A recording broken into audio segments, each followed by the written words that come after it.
সম্মানীয় দর্শক, আশা করি আপনারা সকলে ভালো আছেন। আজকে যে টপিকটা নিয়ে আপনাদের সঙ্গে আলোচনা করতে এসেছি বা আপনাদের আজকে দেখাবো, আশা করি টাইটেল এবং থাম্বনেইল দেখে আপনারা বুঝে গেছেন। কারণ প্রথম যারা স্টার্টিং করেছিলেন যে ওয়েবসাইটে অনলাইন অ্যাপ্লাইয়ের জন্য, সেখানে কিন্তু পরিস্থিতিটা সম্পূর্ণ আলাদা ছিল। ওয়েবসাইটটা পুরো সম্পূর্ণ চেঞ্জ হয়ে গেছে, ডকুমেন্ট আপলোডের অপশানটা সম্পূর্ণ চেঞ্জ হয়ে গেছে। কিভাবে চেঞ্জ হয়েছে সেটা আমি আপনাদের দেখাবো। তবে আপনি অ্যাপ্লাই করার আগে আপনার যেসব ডকুমেন্টসগুলো আছে সেই ডকুমেন্টসগুলো আমি বলবো কি কি ডকুমেন্টস লাগবে। সেই ডকুমেন্টসগুলো সব 300 কেবির মধ্যে পিডিএফ করে নেবেন। ঠিক আছে, 300 কেবি ওনারা বলছেন 250 220 মধ্যে আপনারা রাখবেন পিডিএফটা। আর ফটো আর সিগনেচার যেটা রয়েছে সেটাকে আপনাকে 50 কেবির মধ্যে আপনাদের করতে হবে এটা অনলাইন সাবমিট করতে গেলে। অনলাইন সাবমিট করার পরে একটা প্রিন্ট আউট বেরোবে, সেই প্রিন্ট আউটটা আপনারা বের করে নেবেন। এবং ফাইনাল সাবমিটের পরে যে ফর্মটা বেরোবে, সেই দুটো ফর্ম আপনাকে কিন্তু প্রিন্ট আউট নিয়ে রাখতে হবে। কারণ সেই ফর্ম দুটো কিন্তু আপনাদের ওদের যে ক্যাম্প হচ্ছে সেই ক্যাম্পে গিয়ে কিন্তু আপনাদের জমা দিতে হতে পারে। তো আমরা প্রথম অ্যাপ্লাই কি করে হয় সেটা আমি আপনাকে প্রথম দেখাই। কারণ সাইটটা এমন পরিস্থিতি, দিনের বেলা সাইট কিন্তু একদম চলছে না। হয় আপনাকে ভোরের বেলা আপনাকে কাজ করতে হবে, না হয় আপনাকে রাত্রে কাজ করতে হবে। দিনের বেলা কিন্তু যখনই ফর্ম ফিল আপ করে যাচ্ছেন, লাস্টে কিন্তু ডকুমেন্ট সাবমিট করতে যখন যাচ্ছেন, তখন কিন্তু আপনাকে ওখানে নানা রকমভাবে আপনাকে স্ক্রিনে দেখাচ্ছে যে আপনার ফর্ম সাবমিট করার পরিস্থিতি, সাবমিট করছেন কিন্তু সাবমিট নিচ্ছে না, এইরকম পরিস্থিতি হচ্ছে। কারণ প্রথম স্টার্টিংয়ে যে সামনা আমি ফেস করেছি, প্রায় 2-2.5 ঘন্টা একজন কাস্টমারের কাজ করতে গিয়ে আমি পুরো নাজেহাল হয়ে গেছি। তো আমি সেই জন্য ভোরবেলা এখন টাইম হয়েছে কটা দেখুন, 4:42। বুঝতে পেরেছেন? আমি সেই জন্য এই ভিডিওটা বানাচ্ছি, যাতে আপনারা এইসব বুঝতে পারেন যে ভোরবেলা সার্ভার ঠিক চলছে আর দিনের বেলা সার্ভার ঠিক চলছে না। কারণ দিনের বেলা ওনারা সেম সার্ভারে ওনারা কাজ করছে, সেই জন্য ওনারা অ্যাপ্লাই করতে পারছেন। কথা বাড়াবো না, আমি ডাইরেক্ট স্ক্রিনে চলে আসবো। আপনারা প্রথম কি করবেন, আমি এই লিঙ্কটা ডিসক্রিপশন বক্সে দিয়ে দেবো, আপনারা ওই লিঙ্কে ক্লিক করবেন, তাহলে ডাইরেক্ট এরকম পেজে চলে আসবেন। যখনই আপনারা এরকম পেজে আসবেন, আসার পরে দেখবেন ডান দিকে আপনার এখানে একটা রয়েছে বাংলার শিক্ষিত যুবক যুবতীদের কর্মস্থানের লক্ষ্যে বিশেষ প্রকল্প। এটা কোনো কর্মস্থান নয়, ঠিক আছে? এটা হচ্ছে আপনাদের মানে যুবসাথী প্রকল্প, ওনারা একটা নাম দিয়েছেন, সেই নামে আপনাদের টাকা দেবে। মানে ইলেকশনের আগে বহুত কিছু হচ্ছে, বুঝতে পেরেছেন?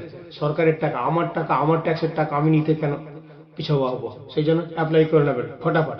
তো আপনারা এই যুবসাথী প্রকল্প যে অপশানটা রয়েছে, আপনারা এরই উপরে ক্লিক করবেন। এর উপরে যখনই আপনি ক্লিক করেন, ক্লিক করার পরে আপনাকে এরকম একটা ইন্টারফেস দেখাবে।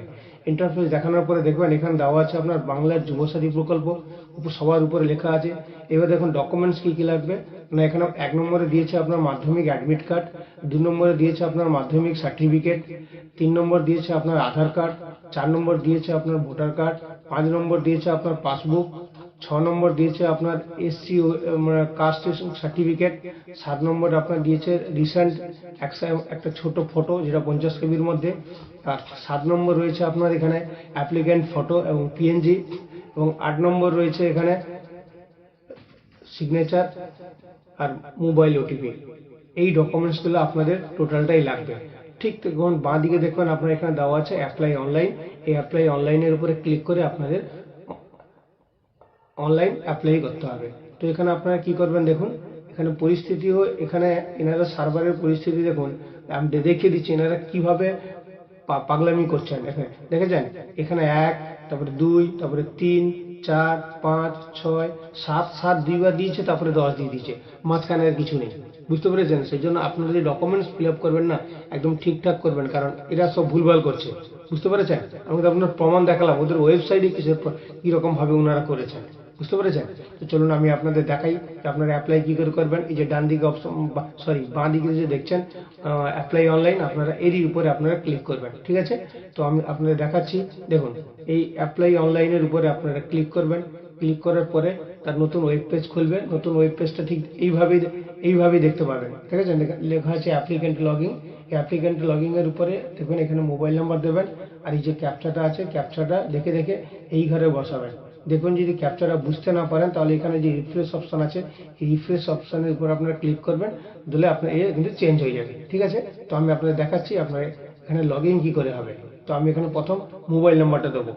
তো আমি এখানে মোবাইল নাম্বার দিয়ে দিলাম, ক্যাপচা দিয়ে দিলাম। ক্যাপচা দেওয়ার পরে গেট ওটিপি অপশান আছে, আমি এর উপরে ক্লিক করব। তাহলে আপনারা 6 ডিজিট একটা পিন আপনার মোবাইলে পাঠাবে, সেই পিন নাম্বারটা দিয়ে আপনাকে লগ ইন করতে হবে। ঠিক আছে, তো আমি এর উপরে গেট ওটিপির উপরে আমি ক্লিক করছি। তখন উপরে দেবে আপনাকে new secret pin is sent to your registered mobile number. ঠিক আছে, তো আপনার এই ওকে অপশন আছে, এই ওকে অপশনের উপর আপনার ক্লিক করবেন। ক্লিক করার পরে আপনার মোবাইলে একটা সিক্রেট পিন গেছে, সেই পিনটাকে আপনাকে এখানে দিতে হবে। মোবাইলে দেখে নেবেন পিন নাম্বারটা, ভুল দেবেন না, ভুল দিলে কিন্তু আপনাকে আবার সেই ডবল পুনরায় ফিল আপ করে আসতে হবে। বুঝা গেছে? তো আমি সে দেখে দেখে সেই নাম্বারটা আমি দিচ্ছি।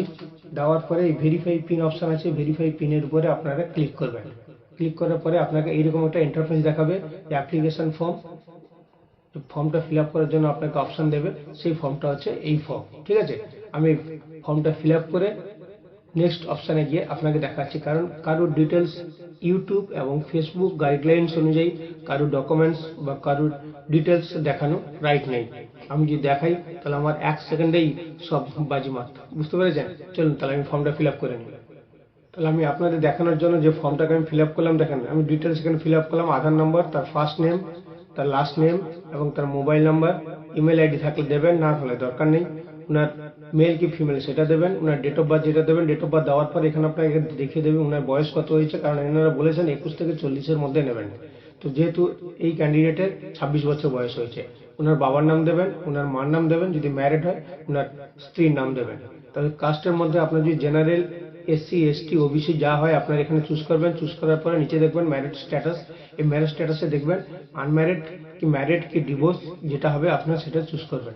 তারপরে ওনার অ্যাড্রেসের জায়গায় এখানে ওনার অ্যাড্রেস দেবেন। এই যে হাউস নম্বর, পারমিশন নম্বর দিয়েছে, এখানে আপনার গ্রামের নাম লিখে দেবেন। তারপরে ভিলেজ আপনার গ্রামের নাম লিখবেন। পোস্ট অফিস আপনার যেটা সেটা লিখবেন। আপনার ডিস্ট্রিক্ট আপনি এর উপরে ক্লিক করলে আপনাকে দেখাবে যে আপনার যে ডিস্ট্রিক্ট হবে সেই ডিস্ট্রিক্ট দেবেন। তারপরে এখানে ব্লক কি আপনার মিউনিসিপ্যালিটি সেটা চুজ করবেন। চুজ করার পরে এখানে আপনাকে অপশন দেবে, তার অপশন কি সেটা আপনার এখানে দেবেন। তারপর আপনার পুলিশ স্টেশন কি সেটা দেবেন। তারপরে আপনার পঞ্চায়েত কি সেটা আপনি এখানে দেবেন। দেওয়ার পরে আপনার এখানে যে পিনকোড আছে সেই পিনকোড নাম্বারটা আপনি এখানে দেবেন। দেওয়ার পরে আপনার স্টেটটা কি সেটা অটোমেটিক ডিফল্ট নিয়ে নেবে। তারপর আপনি যে পরীক্ষা যে দিয়েছেন মাধ্যমিক পরীক্ষা, সেটা বোর্ড কি ছিল সেটা দেবেন। এখানে এর উপরে আপনার ক্লিক করবেন, তাহলে আপনাকে এখানে অপশন দেখাবে যে যেই পরে আপনি পরীক্ষা দিয়েছিলেন সেটা আপনি দেবেন। আপনার রোল যেটা ছিল দেবেন। দেখুন আপনার অ্যাডমিট কার্ডের উপরে রোল দেওয়া আছে, রোল নাম্বার, রোল। তারপর নম্বর কত ছিল সেটা দেবেন। কত সালে পাস করেছিলেন সেটা দেবেন। তারপরে আপনি এখানে এডুকেশন কোয়ালিফিকেশনে কি করেছেন সেটা এখানে দেবেন। পার্সেন্টেজ কত পেয়েছেন সেটা এখানে দেবেন। তারপর তার নিচে রয়েছে আপনার ব্যাংক ডিটেলস, আপনার কোন ব্যাংকে অ্যাকাউন্ট আছে, ব্যাংক নাম্বার দেবেন, ব্যাংকের নাম, আর এখানে ব্যাংকের ব্রাঞ্চ কোথাকার ব্রাঞ্চ সেটা দেবেন, ব্যাংক অ্যাকাউন্ট নাম্বারটা দেবেন। আর এখানে আপনার যে আইএফসি কোড হয়েছে আইএফসি কোড নাম দেবেন। পাসবইয়ের উপরে দেখবেন যে আপনার এসবিআই বা যে কোনো ব্যাংকের কোড নাম্বার আছে, সেই কোড নাম্বারটা আপনি ওখানে দেবেন। দেওয়ার পরে সবার নিচে দেওয়া আছে যদি গভর্নমেন্টের এইরকম আপনার পড়াকালীন আপনি কোনো যদি ফেসিলিটি নিয়ে থাকেন, কোনো টাকা পয়সা নিয়ে থাকেন, তাহলে আপনি ইয়েস করবেন। যদি না নিয়ে থাকেন তাহলে এখানে নো করবেন। নো করার পরে সেভ বেসিক ডিটেলস আছে, সেভ বেসিক ডিটেলসের উপরে আপনারা ক্লিক করে নেক্সট পেজ আপনারা এগিয়ে যাবেন। তো আমি এর উপরে ক্লিক করছি। এর উপরে যখনই আপনি ক্লিক করবেন, ক্লিক করার পরে এখানে আপনাকে ডকুমেন্টস আপলোডের অপশন দেখাবে। দেখুন এই ডকুমেন্ট আপলোডের অপশনটা আগে ছিল আলাদা, যেটা এখন দেখছেন সেটা হচ্ছে বর্তমান। এইবার যেটা আপনাকে দেখাচ্ছি এটা ছিল পুরনো। এই দেখুন এটা হচ্ছে প্রথম ছিল ওদের এইভাবে, কিন্তু তাদের ওয়েবসাইট কাজ না করতে আবার এটাকে চেঞ্জ করেছে। চেঞ্জ করার পরে এখন দেখাচ্ছে এইভাবে। এবারে আমরা এটাতেই আমরা ডকুমেন্টস আপলোড দেবো। এবারে ডকুমেন্ট আপলোড কি করে দেবো, দেখুন উপর দেওয়া আছে ডকুমেন্ট টাইপ, এবারে চুজ ফাইল আর সেভ ডকুমেন্ট করে যেতে হবে। তাহলে এখানে কি করবেন, সিলেক্টের উপরে ক্লিক করবেন। দেখবেন এই যে এখানে সবগুলো দেখাচ্ছে, আপনি একটা ফর্ম যদি আপনারা সাবমিট করে যান, দেখবেন এখানে একটা জিনিস আপনারা কমে যাবে। সেই জন্য প্রথম মাধ্যমিক অ্যাডমিট চাইছে, আমি মাধ্যমিক অ্যাডমিট চুজ করলাম। তারপর চুজ ফাইল দিয়ে দিলেন। দেওয়ার পরে যে সেভ ডকুমেন্ট অপশন আছে আপনারা এরই উপরে ক্লিক করবেন। এর উপরে আপনারা যখনই ক্লিক করবেন দেখুন উপর দেখাচ্ছে আপনার ডকুমেন্ট আপলোড সাকসেসফুলি। আপনারা এর উপরে ওকে অপশনের উপরে আপনারা ক্লিক করে দেবেন। যেমনি ক্লিক করবেন দেখবেন ডান দিকে আপনার এখানে দেখাচ্ছে ভিউ আপলোড সাকসেসফুলি, দেখেছেন এখানে ডান দিকে দেখাবে। যখনই আপনারা এই ফর্মটাকে সেভ ডকুমেন্ট করবেন তখনই এখানে আপনারা দেখিয়ে দিচ্ছে যে এখানে আপনি আপলোড কমপ্লিট হয়ে গেছে। এইরকম প্রত্যেকটা একটা করে আপনারা ডকুমেন্ট সাবমিট করবেন। তো আমি প্রত্যেকটা ডকুমেন্ট আপলোড করে দিই। দেখুন আমি প্রত্যেকটা ডকুমেন্ট আপলোড করেছি, দেখেছেন এখানে প্রত্যেকটা ডকুমেন্টস এখানে আপলোড দেখাচ্ছে। এখানে এই লাস্টে দেখুন এখানে দেখাচ্ছে আপনাকে যে ভিউ আপলোড। যদি আপনি যে ডকুমেন্টটা আপলোড দিয়েছেন সেটা ভুল দিয়েছেন কি ঠিক দিয়েছেন কিনা সেটা আপনারা এর উপরে ক্লিক করে কিন্তু আপনারা দেখতে পারেন যে ডকুমেন্টসগুলো আমার ঠিকঠাক হয়েছে কিনা। বুঝে গেছে? আমি প্রত্যেকটা ডকুমেন্ট আপলোড দিয়ে দিলাম।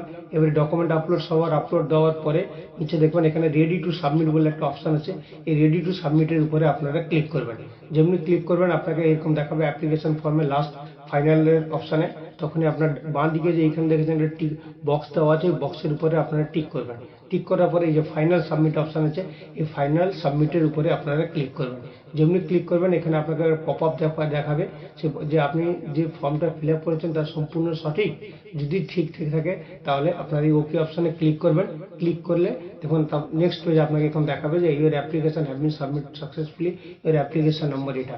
আপনাকে এইরকম একটা অ্যাপ্লিকেশন নম্বর আপনাকে দিয়ে দেবে, আপনাকে এইটাকে প্রিন্ট আউট নিয়ে রাখতে হবে। আরেকটা এখানে দেখবেন এখানে বাঁ দিকে ডান দিকে আপনার এখানে রয়েছে অ্যাপ্লিকেশন ফর্ম। এই অ্যাপ্লিকেশন ফর্মের উপরে আপনাকে ক্লিক করে তার ফর্মগুলো কিন্তু আপনাকে নিয়ে রাখতে হবে। যদি বাই চান্স তারা যদি বলে যে আপনার দুয়ারে সরকার ক্যাম্পে গিয়ে আপনাকে ফর্মটা জমা দিতে হবে, তখন কিন্তু আপনাকে এই ফর্মটাকে জমা দিতে হবে। আপনারা এর উপরে ক্লিক করলে দেখুন আপনাকে একটা ফর্ম ডাউনলোড হয়ে যাবে, সেই ফর্মটাকে আপনাকে নিয়ে রাখতে হবে। আশা করি আমি আপনাদের সম্পূর্ণ ফর্ম ফিল আপ করার পরিস্থিতিটা আপনাদের বুঝাতে পারলাম। যত তাড়াতাড়ি পারবেন ভিডিওটাকে শেয়ার করবেন, আর চ্যানেলে প্রথমবার হয়ে থাকে চ্যানেলকে সাবস্ক্রাইব করে নেবেন, পাশে বেল আইকনটা অন করে নেবেন। এইরকম সরকারি নোটিফিকেশন যখনই আসবে তখনই আপলোড দিলে আপনাদের কাছে পৌঁছে যাবে, আপনার তৎক্ষণাৎ আপনারা জানতে পেরে যাবেন। বোঝা গেছে যে অনলাইনে ফর্ম কি করে অ্যাপ্লাই করা হয় এবং তাতে কি কি ডকুমেন্টস লাগবে এবং কিভাবে ডকুমেন্টস আপলোড দিতে হবে, আমি কিন্তু সম্পূর্ণ তথ্য কিন্তু আপনাকে কিন্তু এই ভিডিওতে দেখালাম। নমস্কার, জয় হিন্দ, ভারত মাতা কি জয় হোক। সাবধানে থাকবেন, যতটা পারবেন ভিডিওটাকে শেয়ার করবেন।